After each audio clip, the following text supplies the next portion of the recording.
Өлкө боюнча 20 апрелге карата коронавирус инфекциясын жуктурган 14 жаңы учур катталды. Азыркы тапта өлкөдө коронавирус жуктурган учурлардын саны 568ге жетет. Бул тууралуу өкмөт үйүндөгү брифинг учурунда Саламаттык сактоо министринин орун басары Нурболот Үсөнбаев билдирди. Өткөн сутканын ичинде тастыкталган COVID-19 инфекциясынын жаңы 14 учуру катталды.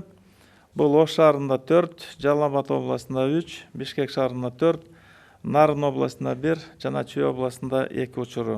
Жаңы катталган 14 адамдын ичинен 6 бейтап медицина кызматкери экендиги белгилүү болду. Бир сутка ичинде коронавирус жуктуруп алган медициналык мекемелерде иштеп жаткан адамдардын саны 6-ны түздү.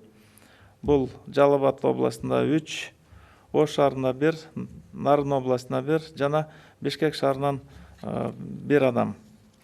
Жалпысынан шу медициналык мекемелерде иштеген кызматкерлердин арасында 140 учуру катталды. Учурда ооруканаларда 360 бейтап жатат. Алардын ичинен 16 адамдын абалы оор болуп, анын 8и жандандыруу бөлүмүндө жайгаштырылган. Ал эми 300дөн ашык бейтаптын абалдары канааттандырарлык жана орточо деп бааланууда. Ошондой эле бүгүнкү күнгө карата дагы 68 бейтап айыгып ооруканадан чыгарылган. Бир сутка ичинде жалпысынан 68 бейтап ооруканадан айыгып чыгарылды.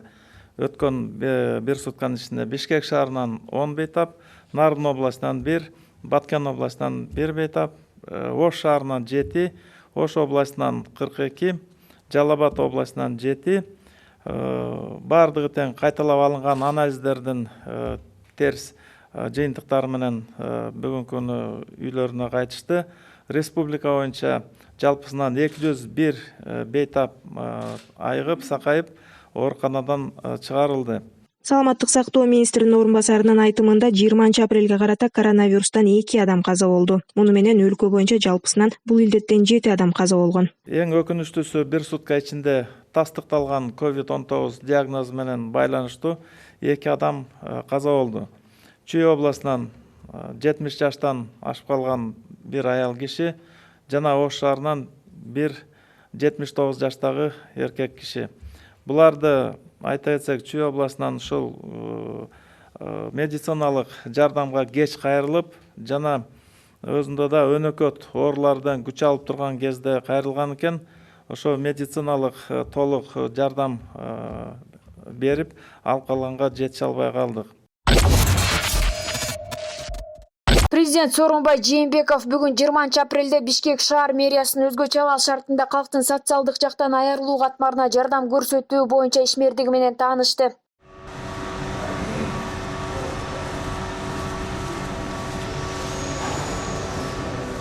Бишкек шаарынын мэри Азиз Суракматов бул сыяктуу борборлор шаардын бардык райондорунда ачылып, жардамга муктаж 85 000 үй-бүлөнүн тизмеси түзүлгөнүн айтты. Мамлекет башчы жардам ар бир муктаж болгон үй-бүлөгө жана жаранга көрсөтүлүшү керектигин эске салды. Бул иш менин жеке көзөмөлүмдө, жардам берүүдө каттоодо жок деген шылтоо болбосун, жардам жарандын жашап жаткан жеринен берилгендей болсун. Муктаждыкка жараша дагы каражаттарды жумшайбыз деп билдирди өлкө башчы. Бүгүн Кытайдан Кыргызстанга медициналык кызматкерлердин тобу келди. Бул тууралуу өкмөттүн аппаратынын маалыматтык камсыздоо бөлүмү билдирет. Маалыматка ылайык, Кытай медиктери ата мекендик адистерге коронавирус инфекциясына каршы күрөшүүдө көмөк көрсөтүп, топтогон тажрыйбасы менен бөлүшөт. Мындан тышкары алар дарыгерлерге ооруларды дарылоодогу мыкты ыкмаларды үйрөтүшөт. Белгилей кетсек, биздин өлкөгө Кытайдан медициналык эксперттерди жөнөтүү тууралуу макулдашууга 2020-жылдын 14 апрелинде Кыргыз Республикасынын президенти Сооронбай Жээнбековдун Кытай Эл Республикасынын төрагасы Си Цзиньпин менен телефондук сүйлөшүүнүн жүрүшүндө жетишилген. Эске салсак, буга чейин Кыргызстанга Польшадан 8 медицина кызматкери келген. Алар учурда Бишкек шаарынын республикалык жугуштуу оорулар клиникалык ооруканасында иштеп баштады. Кыргызстанда дары-дармек 15-20% чейин кымбаттады. Бул тууралуу Кыргызстандын фармацевттер бирикмесинин төрагасы Эрнис Асанов Бишкекте өткөн брифингде билдирди. Анын айтымында өлкөдөгү дары-дармектердин кымбатташына чек аралардын жабылышынан улам дары алып келүүгө кеткен чыгымдар көбөйгөнү себеп болуп жатат. Бүгүнкү күндө өтө чоң көп дефицит жок, бир гана баалардын көтөрүлүшү болду. Анткени дарыларды алып келүүгө кеткен каражаттардын баасы 2 эсе көтөрүлүп кетти. Бирикменин төрагасы учурда өлкөдө дары-дармек кымбаттаганы менен алардын жетишсиздиги жок экенин кошумчалады. Асанов ошондой эле ушул тапта өзгөчө абал режимине байланыштуу фармацевттердин уруксаат кагаз алышына кыйынчылык болуп, ал өз кезегинде дары-дармектерди тиешелүү тараптарга жеткирүү түшүк жаратууда дейт. Анын айтымында бул маселени бийлик чечип бериши керек.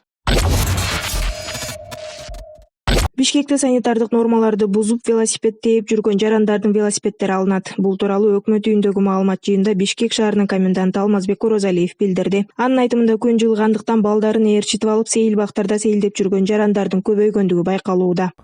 Кимде-ким велосипед менен өзгөчө абалдын талаптарын аткарбай жана санитардык норманы сактабай көчөдө жүрсө, велосипед убактылуу алынат. Мен түшүнүп турам. Балдар эшикке чыгып ойногусу келет. Бирок мындай жол менен бул орунду жеңе албайбыз. Мындан көп узабай Борбор калаада санитардык нормаларды бузуп, велосипед тээп жүргөн жарандар кармалды. Ребята, не выезжайте на велосипедах. Они останавливают для проверки документов, а потом везут вас в РОВД. Так что сидите дома, катайте на станках. Белгилей кетсек, Кыргызстандын Бишкек, Ош, Жалал Абад, Нарын шаары жана Ноокат, Кара Суу, Сузак райондоруна коронавируска байланыштуу киргизилген өзгөчө абал режими 30 апрелге чейин узартылган. Ошондой эле өзгөчө абал режими 30 апрелге чейин Нарын шаары жана Ат Башы районуна киргизилген.